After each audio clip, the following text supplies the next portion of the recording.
Welcome students. जैसा कि हमने पिछले वीडियो में डिस्ट्रीब्यूशन ऑफ द इलेक्ट्रॉन्स के बारे में हमने आपको बताया था, उसके बाद डिस्कवर ऑफ द न्यूट्रॉन के बारे में हमने बताया था। आज हम ओनली बैलेंसी, ठीक है, बैलेंसी और एटम नंबर, मास नंबर, ठीक है, ये सब टॉपिक पे हम डिस्कशन करते हैं। तो चलते हैं आज के हम वीडियो में। तो जैसा कि आप वीडियो में देख पा रहे हैं, टॉपिक हमारे पास है, ठीक है। Topic name valency 4.4।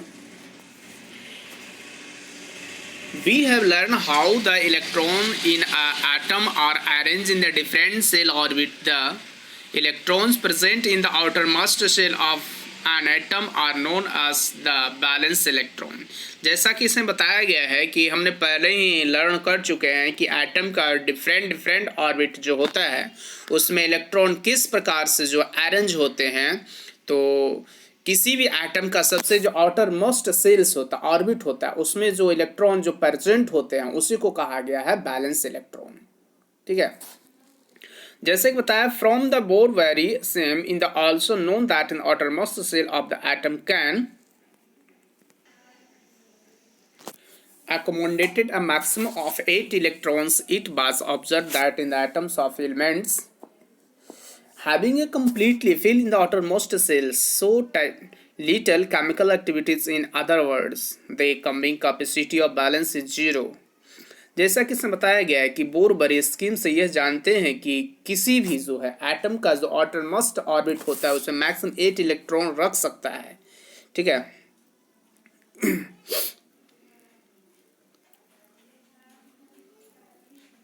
ये भी इसमें बताया गया है कि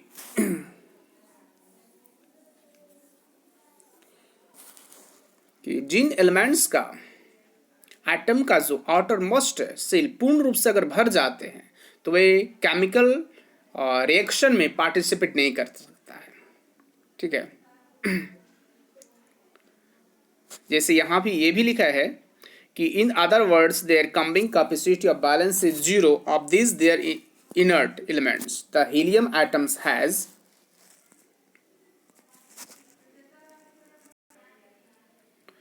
two electrons in the outermost cells, and all other elements have atoms with 8 electron in the outermost cell. जैसा कि इसमें यह भी बता दिया गया है कि अगर सेकंड वर्ड में बात करें तो उनकी बैलेंसी जीरो हो सकती है, जो अगर ऑक्टस इनर्ट गैस जैसा अपना स्ट्रक्चर बना लिया है, ठीक है। यही बात करते हैं तो कुछ इनर्ट गैस में से हीलियम एटम्स के जो है आउटर मोस्ट सेल में 2 इलेक्ट्रॉन होते हैं और अन्य में जो है 8 होते हैं, ठीक है।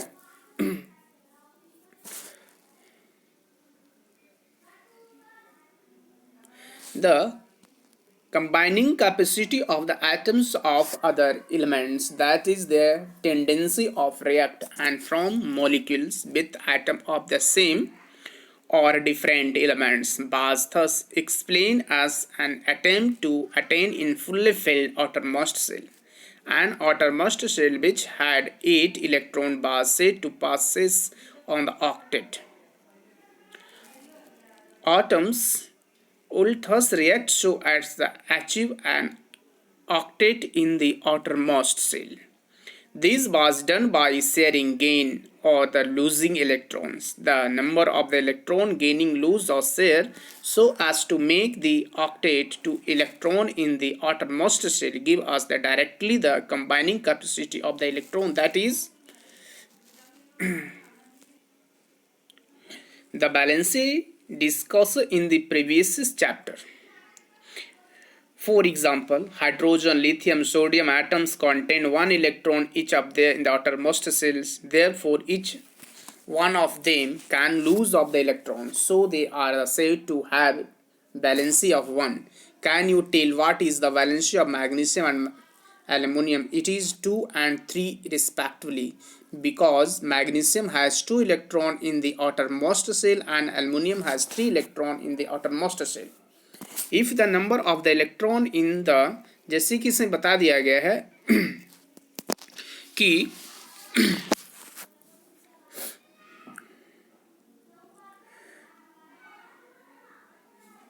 8 इलेक्ट्रॉन वाले सबसे जो है आउटरमोस्ट ऑर्बिट में अष्टक माना जाता है, और एटम अपने जो है आउटरमोस्ट सेल में ऑक्टेट प्राप्त करने के लिए जो है वापस में इलेक्ट्रॉन का जो है साझेदारी करता है, और उसमें जो गेन करता है और लूज भी करता है इलेक्ट्रॉनों का, ठीक है,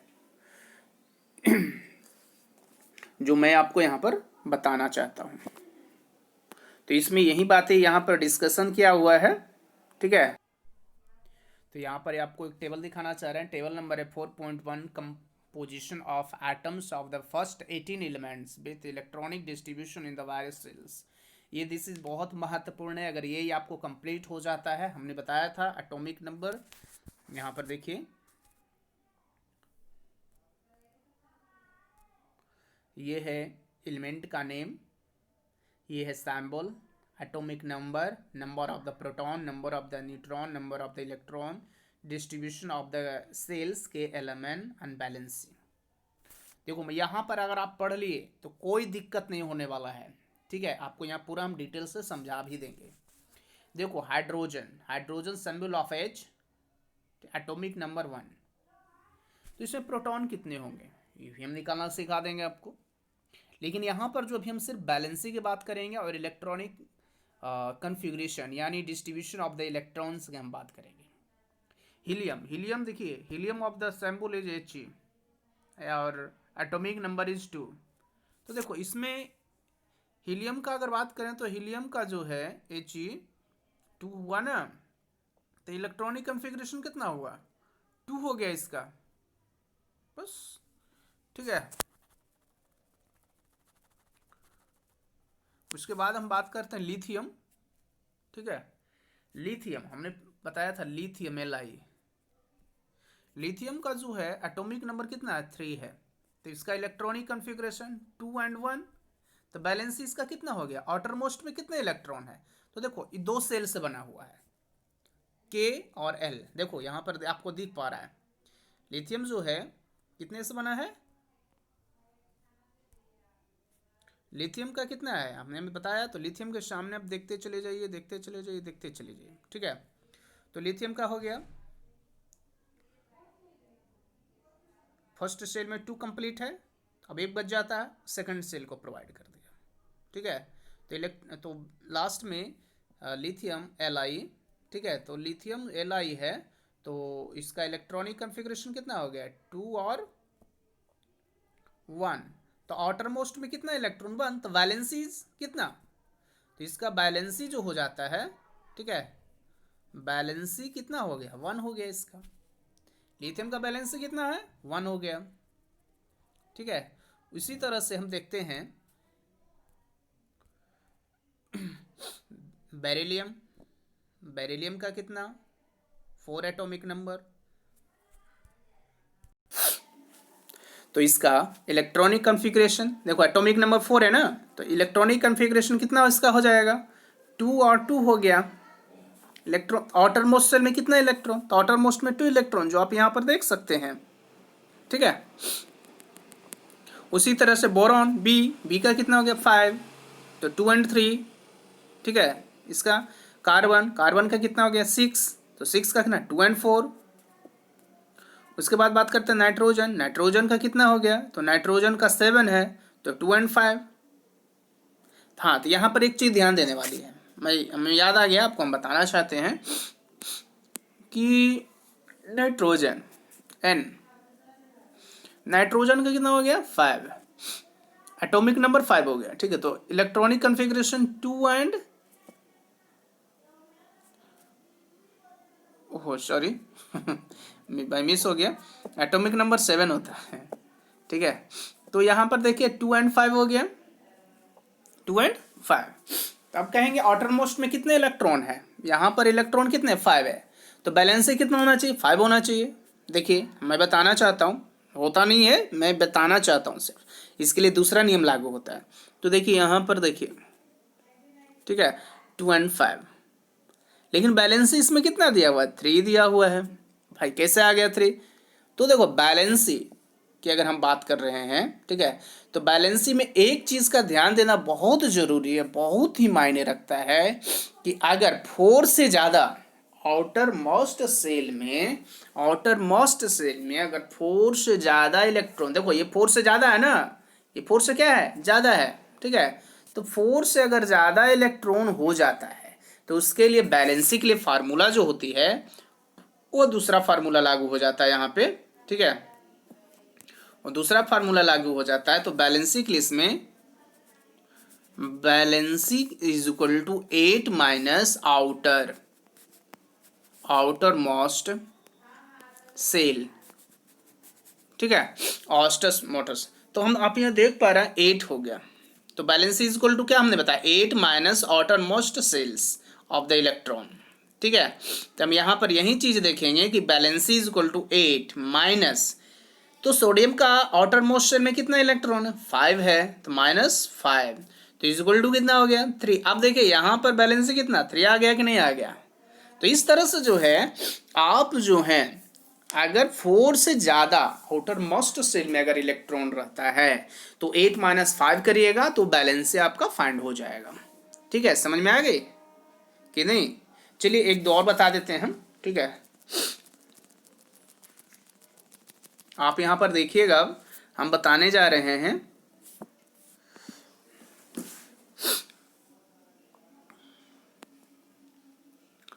चलिए मैं क्लोरीन की बात कर लेता हूं। किसका? क्लोरीन का। तो क्लोरीन में क्या है, Cl, तो Cl में 17 होता है, electronic configuration 287, outermost shell में कितने इलेक्ट्रॉन होगा, 7 होगा। तो बैलेंसी इज इक्वल टू हमने क्या बताया, तो बैलेंसी 7 इसका नहीं ना होगा। बैलेंसी हमने बताया था कि अगर 4 से ज्यादा हो जाता है, ठीक है, आउटर मोस्ट सेल में इलेक्ट्रॉनों का संख्या, ठीक है, तो उसके लिए 8 minus valency is equal to 8 minus outermost shell of the electron, number of the electron, ठीक है। तो बैलेंसी इसमें क्या हो जाएगा, तो बैलेंसी इसमें हो जाएगा आपका 8 माइनस 7 इज इक्वल टू 1, जो देखिए आपका 1 दिया हुआ है। तो बैलेंसी, क्लोरीन का बैलेंसी कितना हो गया, तो आप देखिएगा कि क्लोरीन का जो बैलेंसी है वह 1 है। कितना है, तो 1 है। तो इस तरह से जो है बैलेंसी आप निकालना अच्छी तरह से सीख गए हैं, ठीक है। कोई दिक्कत नहीं होनी चाहिए, इतना हमने आपको बता दिया है कि अब कोई दिक्कत नहीं होगी। जैसे कि यहाँ पर देखो लिखा है ना, आपको हम दिखाना चाहते हैं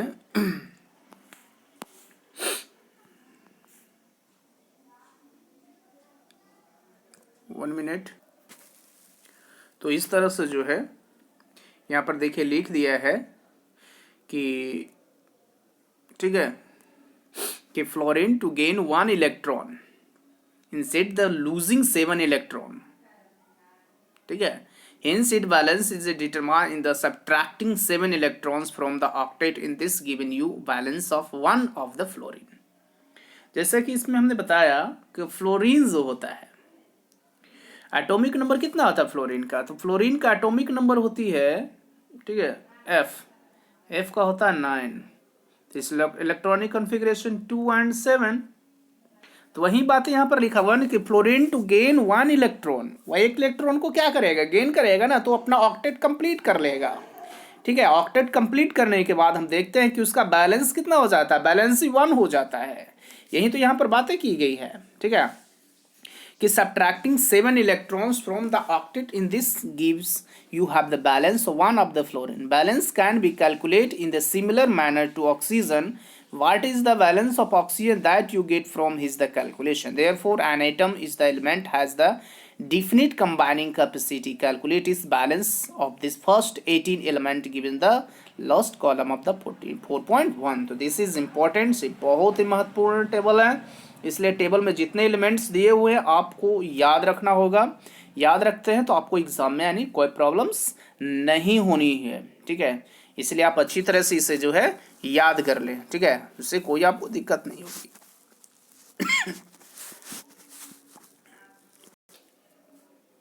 नेक्स्ट टॉपिक जो है 4.5 नेक्स्ट टॉपिक 4.5 पे हम डिस्कशन करने वाले हैं।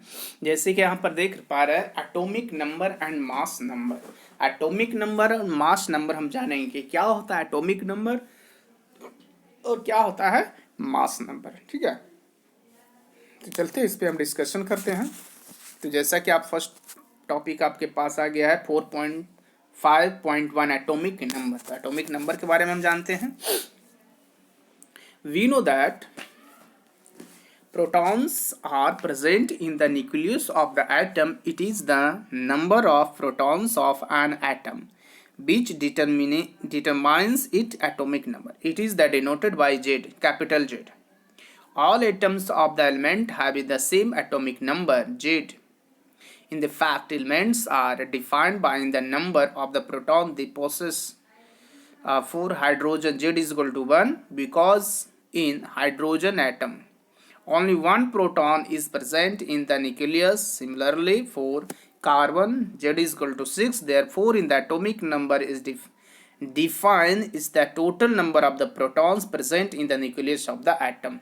जैसे कि यहाँ पर बता दिया गया है, we know that हम जानते हैं कि एटम का जो न्यूक्लियस में प्रोटॉन प्रेजेंट होते हैं, एक एटम में जो प्रेजेंट प्रोटॉनों की जो टोटल संख्या होती है उनका उसकी जो होती है एटॉमिक संख्या को बताती है और इसे कैपिटल जेड से डिनोट किया जाता है। कैपिटल जेड से डिनोट किया जाता है। याद रखिएगा, एटॉमिक नंबर को कैपिटल जेड से डिनोट की जाती है। किसी एलिमेंट के सभी मॉलिक्यूल्स की जो एटॉमिक संख्या जो होती है, एटॉमिक संख्या जो होती है, एटॉमिक नंबर जो होती है, वह जेड के ही इज इक्वल होता है। अगर हम बात करें कि वास्तव में एलिमेंट्स को उनके एटम में जो प्रेजेंट होता है प्रोटॉनों की संख्या से उसे डिफाइन किया जाता है। हाइड्रोजन के लिए Z इज इक्वल टू 1, क्योंकि हाइड्रोजन एटम के जो न्यूक्लियस में ओनली 1 प्रोटॉन होता है। तो इस प्रकार हम कार्बन के लिए Z इज इक्वल टू 6। इस प्रकार हम एक एटम के जो न्यूक्लियस में जो प्रेजेंट होता है प्रोटॉनों की जो कुल संख्या यानी टोटल संख्या को टोटल नंबर जो होता है वही कहलाता है एटॉमिक नंबर। ठीक है, वही क्या कहलाता है? एटॉमिक नंबर कहलाता है। इसके लिए हम फार्मूला भी जनरेट करेंगे, यहाँ हम फार्मूला के थ्रू भी हम बताएंगे। ठीक है,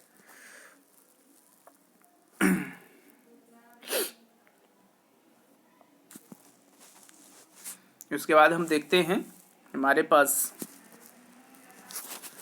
तो मैं बताना चाहता हूँ यहाँ कि प्रोटॉन एटॉमिक नंबर जो होती है, ठीक है, atomic number Z is equal to होता है यहाँ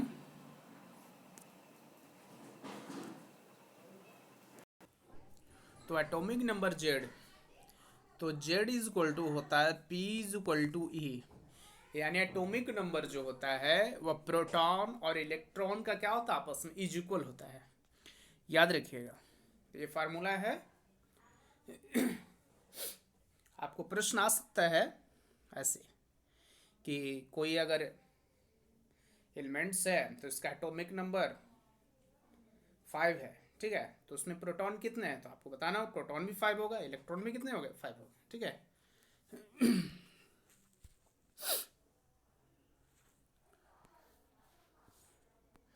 नेक्स्ट आता है हमारे पास mass number. After studying in the properties of the sub atomic particles of an atom, we can conclude that mass of an atom is practically due to proton and neutrons alone. These are present in the nucleus of an atom. Hence, protons and neutrons are also called nucleus. Therefore, the mass of the atom reside in the nucleus. For example, mass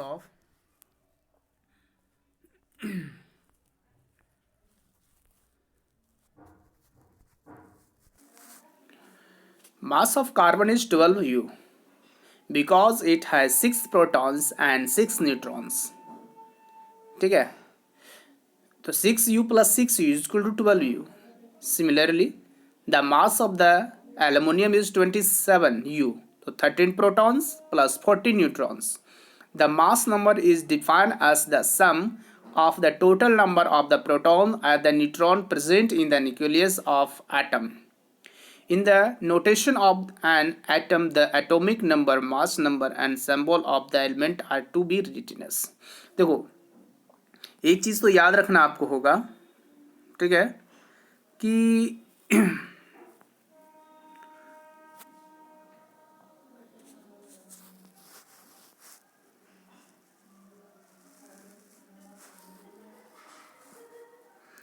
mass number जो होता है, ठीक है, mass number को हम लोग ए से, capital A से डिनोट करते हैं। याद रखिएगा, आपको क्वेश्चन में आएगा तो कैपिटल ए जो रहेगा वो मास नंबर होगा, ठीक है। तो mass number is equal to होता है n plus P, n plus P. Mass number is equal to neutron plus proton, क्योंकि हमने बताया था कि मास जो होता है न्यूक्लियस में न्यूट्रॉन और प्रोटॉनों का सम होता है, ठीक है। तो mass is equal to, mass number is equal to n plus P होता है, ठीक है, n प्लस पी। या कह सकते हैं n प्लस जेड, या कह सकते हैं हम n प्लस ई, सभी तो एक ही है ना, सब तो एक ही है, ठीक है। तो आप इसको इस तरह से भी लिख सकते हैं। मैं साफ से बता देना चाहता हूं कि A is equal to n plus P, या A is equal to n plus Z, या A is equal to n plus E. अब यहां से आप जो है कोई भी कैलकुलेशन करके जो है आप आसानी से जो है किसी भी का भी कुछ भी फाइंड करने के लिए, न्यूट्रॉन प्रोटॉन इलेक्ट्रॉन फाइंड करने के लिए बोला जाए तो आप आसानी से इसे आप यहां से फाइंड कर सकते हैं, ठीक है।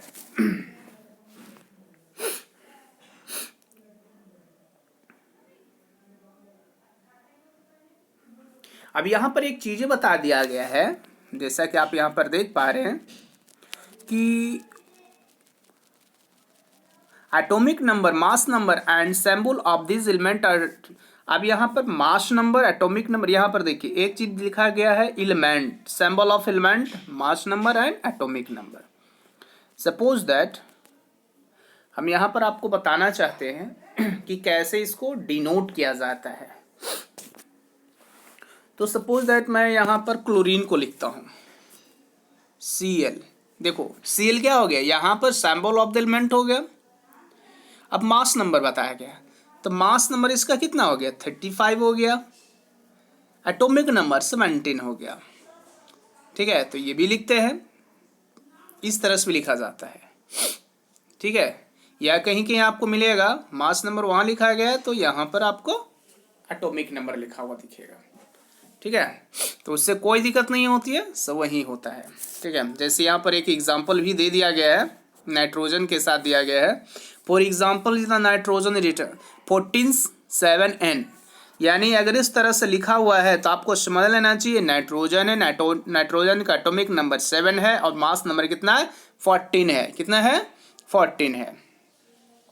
जैसे यहाँ पर एक चीज़ यहाँ पर दिखाया गया है, देखो यहाँ पर मैं बताना चाहता हूँ, जिस लिखा है carbon is 12U because it has 6 proton and 6 neutrons, ठीक है। तो कैसे हो गया, तो 6 + 6 = 12। अब यहाँ पर बताया गया है कि मास ऑफ द एल्युमिनियम 17 है, तो कितना प्रोटॉन और कितना न्यूट्रॉन है। तो वेरी सिंपल से हम बता सकते हैं कि मास नंबर हमारा यहाँ पर है 27 है, ठीक है।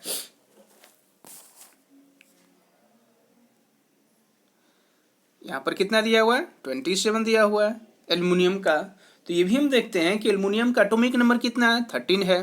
कितना है, 13 है। तो A इज इक्वल टू हमने क्या बताया, Z + N, याद होगा आपको, ठीक है, Z + N, ठीक है। तो हम यहाँ पर ये देखते हैं कि A is equal to Z + N है।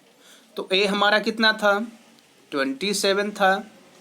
Z कितना है, तो आपको याद होना चाहिए एल्युमिनियम का एटॉमिक नंबर 13 है। तो न्यूट्रॉन हमें फाइंड करना है, तो n is equal to 27 minus 13, यानी कितना हो जाएगा 14। तो देखिए यहाँ आ गया ना 14। तो वेरी सिंपल है, आपको इक्वेशन भी फाइंड करने आना चाहिए, आप 9th क्लास में, इसलिए आपको कोई दिक्कत नहीं होनी चाहिए, ठीक है।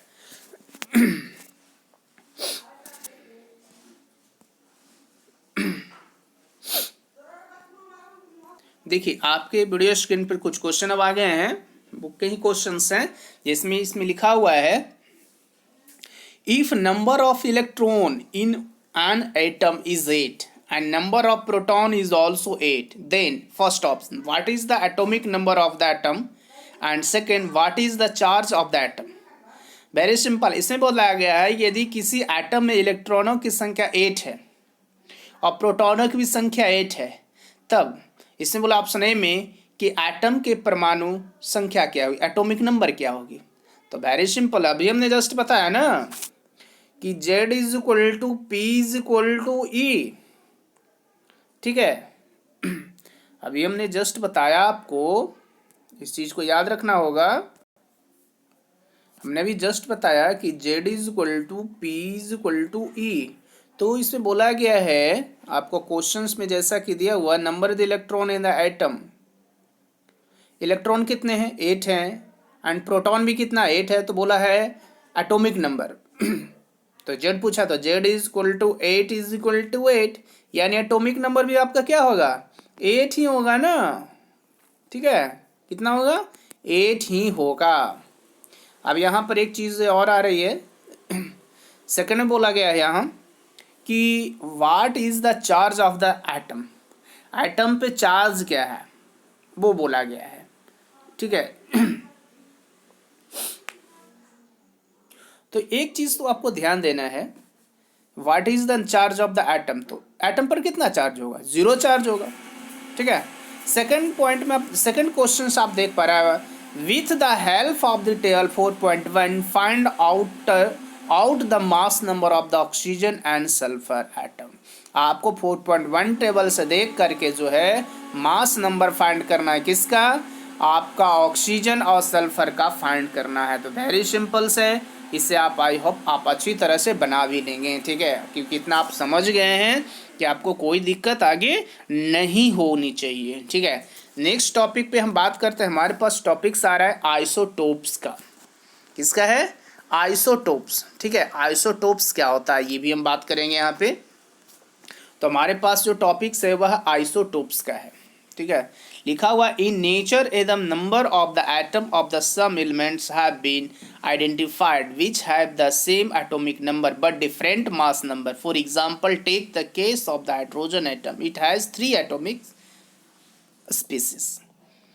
जैसे इसमें बोला गया है कि प्रकृति में कुछ एलिमेंट्स के जो एटम की पहचान की गई जिनकी एटॉमिक नंबर क्या है सेम है, लेकिन उसका मास नंबर डिफरेंट होती है, ठीक है। इसे ही कहा गया है आपका आइसोटोप्स कहा गया है, याद रखिएगा। फॉर द एग्जांपल के लिए यहाँ पर बात की गई है कि take a case of the hydrogen atom, it has 3 atomic species. आपका जो यहाँ पर देख पाएंगे कि हाइड्रोजन को लिया गया है, ठीक है। किसको लिया गया है, हाइड्रोजन को लिया गया है, और हाइड्रोजन के 3 आइसोटोप्स मिले हैं, फर्स्ट है, सेकंड है एंड थर्ड है। देखो दिस इज इम्पोर्टेंट, बहुत महत्वपूर्ण है, यहाँ से क्वेश्चंस आते हैं। पहला जो है वो नेम ऑफ द प्रोटियम है, पहला का नाम क्या दिया गया है, पहला का जो नाम बताया गया है ये प्रोटियम है, 1,1H प्रोटियम। सेकंड है ये, सेकंड का नाम दिया गया है ड्यूटीरियम, क्या नाम दिया गया है ड्यूटीरियम 2,1H, ठीक है। और इसे कैपिटल डी से भी इंडिकेट की जाती है, कैपिटल डी से भी इसे इंडिकेट की जाती है, याद रखिएगा। उसके बाद है, थर्ड का नाम दिया है ट्राइटियम, क्या नाम दिया है ट्राइटियम, और इसे कैपिटल टी से भी इंडिकेट की जाती है, ठीक है। तो हाइड्रोजन के कितने आइसोटोप्स हो गए, तो हाइड्रोजन के 3 आइसोटोप्स होते हैं। फर्स्ट होता है प्रोटियम, सेकंड होता है आपका ड्यूटीरियम, और थर्ड होता है ट्राइटियम, यानी 1,1H 2,1H और 3,1H ये कह सकते हैं, ठीक है। उसके बाद बात करते हैं the atomic number of each one is the one but the mass number is 1 2 and 3 respectively one other such examples. अब जो कहा गया है, चलिए इसके लिए और भी एग्जाम्पल्स हम लेना चाहते हैं। जो जैसे आप देख पा रहे हैं कार्बन 12 6C एंड 14 6C, यानी कार्बन के भी 2 आइसोटोप्स है। ठीक है, कितने आइसोटोप्स है? 2 है। फर्स्ट में देखते हैं कि कार्बन का एटॉमिक नंबर सेम है लेकिन ठीक है 6 है, और सेकंड का भी कार्बन 6 है, तो यानी atomic number is same but different of the atomic mass, this called isotopes. ठीक है, अब वही देख पा रहे हैं क्लोरीन, क्लोरीन का देख पा रहे हैं 35 17Cl एंड 37 17Cl। ठीक है, तो इस तरह से यहाँ पर हम देखते हैं कि इसके भी 2 आइसोटोप्स है। ठीक है, इसमें भी देखते हैं कि एटॉमिक नंबर सेम है but different of the atomic mass. On the basis of this example, isotope are defined as the atoms of the same elements having the same atomic number but different mass number. Therefore, we can say that there are 3 isotopes of the hydrogen atom, namely protium, deuterium and the tritium. इस तरह से हम देखते हैं कि जो भी isotopes है इस प्रकार से आपने वहाँ जान भी लिया कि किस तरह से है, और हाइड्रोजन के 3 आइसोटोप्स है। ठीक है, प्रोटियम है, ड्यूटियम और ट्राइटियम भी होते हैं। ठीक है, many elements consist of mixture of isotope. Each isotope of an element is pure substance. The chemical properties of the isotope are similar but their the physical property are different. कहा गया है कि जो भी आइसोटोप्स होगा इसका chemical properties रहेगा, ठीक है, वो सेम रहेगा बट उसका जो फिजिकल प्रॉपर्टीज रहेगा और डिफरेंट होगा। Chlorine occur in the nature in the 2 isotopes from with masses 35U and 37U. 37U is the ratio 3:1. Obviously, the question arises that should we take as the mass of the chlorine atom? Let us find out. The mass of an atom of any natural element is taken as the average masses of all the naturally occurring atoms of that element. If an element has no isotope, then the masses of its atom would be the same as the sum of the proton and the neutron in it. But if an element occur in the isotope forms, then we have to know in the percentage of its isotope form, the average mass is calculated. The average atomic masses of chlorine atom of the basis above data will be, अब यहाँ पर जो है आपको जो है isotope के through जो है कैसे कैलकुलेशन करना है कि ठीक है, तो इसके लिए जो है क्लोरीन का जो एवरेज एटॉमिक मास कैसे फाइंड करनी है इसके बारे में यहाँ पर कुछ दिया गया है। ठीक है, तो यहाँ पर आप देख पा रहे हैं कैलकुलेशन फॉर्म दिया हुआ है। तो आप यहाँ पर एक चीज़ तो मैं बता देना चाहता हूँ कि यहाँ पर जो आपको कुछ साइन दिख नहीं रहा है, तो यहाँ मल्टीप्लिकेशन साइन है। ठीक है, यहाँ क्या है? मल्टीप्लिकेशन साइन है, और यहाँ पॉजिटिव साइन है, और यहाँ भी मल्टीप्लिकेशन साइन है। तो देखिए यहाँ पर क्लोरीन का एवरेज एटॉमिक मास फाइंड किया गया है। तो average atomic mass of the chlorine, तो कैसे average atomic mass of the chlorine find होता है इसके बारे में मैं बताना चाहता हूँ। तो देखिए पहले तो है हम आपको फार्मूला लिखना चाहते हैं कि क्लोरीन, तो क्लोरीन का 2 आइसोटोप्स होता है Cl 35 17 और एक होता है 37 17 Cl।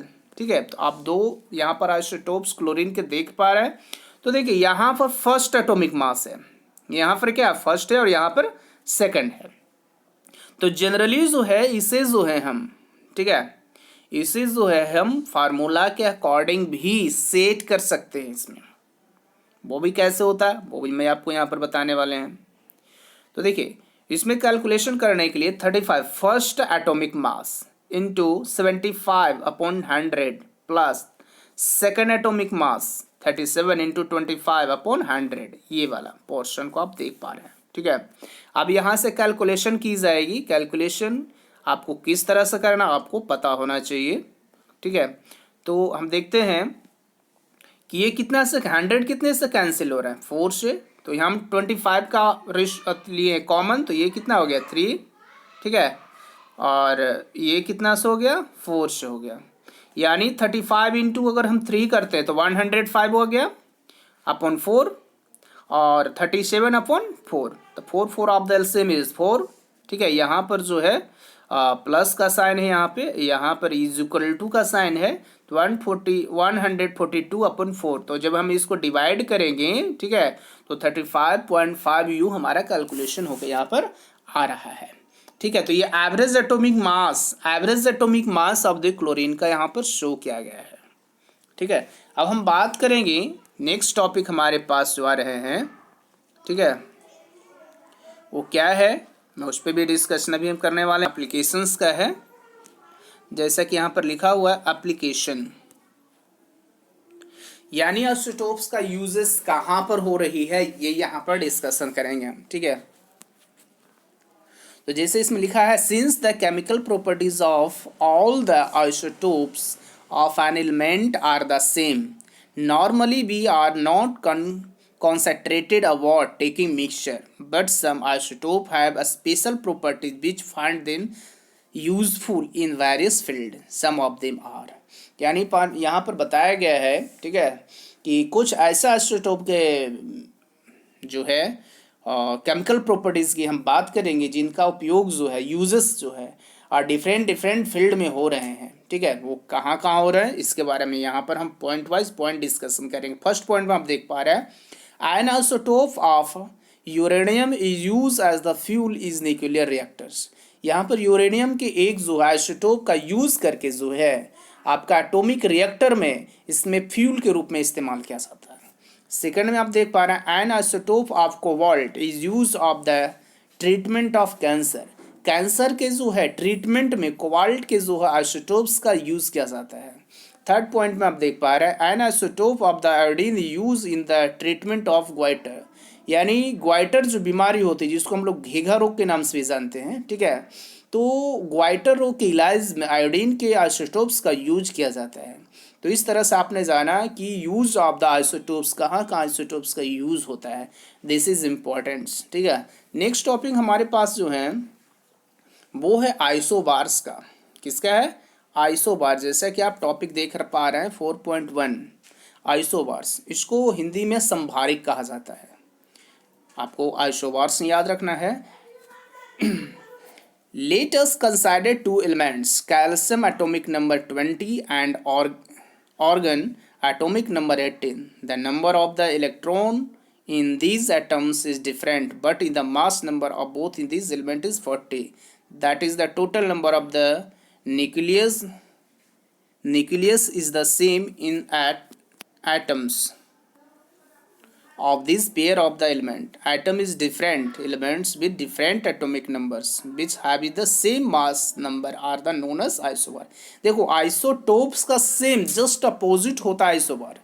आइसोटोप्स में हमने क्या स्टडी किया कि atomic number is same but different of the atomic mass. But इसमें क्या रहेगा, आइसोबार्स में क्या होता है कि same of the atomic mass but different of the atomic number, this called isobars, ठीक है। तो यहाँ पर यही बातें डिस्कशन की गई है कि टू एलिमेंट्स है कैल्शियम, ठीक है। तो कैल्शियम का एटॉमिक नंबर 20 है, ठीक है, और ऑर्गन का एटॉमिक नंबर 18 के बारे में यहाँ पर कहा गया है कि एटम में इलेक्ट्रॉनों की जो नंबर होते हैं डिफरेंट होते हैं, लेकिन आपका जो है एटॉमिक मास जो होता है वो सेम होता है। तो इसी को कहा गया है आपका आइसोबार्स कहा गया है। आपके सामने कुछ क्वेश्चंस दिए हुए हैं जैसा कि आप वीडियो के स्क्रीन पर देख पा रहे हैं। For the sample HD and T tabulate 3 subatomic particles found in each of them। यहाँ पर बोला गया है कि आपको जो है कुछ सैम्पल दिया हुआ है, वह है H है, D है और T है। आपको बताना है कि 3 जो है सब एटॉमिक पार्टिकल्स कौन सा है। सेकंड में है right the electronic configuration of any one pair of the isotopes and isobar. आपको जो आइसोटोप और आइसोबार के कोई भी एक पेयर का इलेक्ट्रॉनिक कन्फिग्रेशन को शो करना है। तो आई होप आज का वीडियो में आपको पूरी तरह से समझ गए होंगे। आज का ये चैप्टर कंप्लीट होती है। Thank you.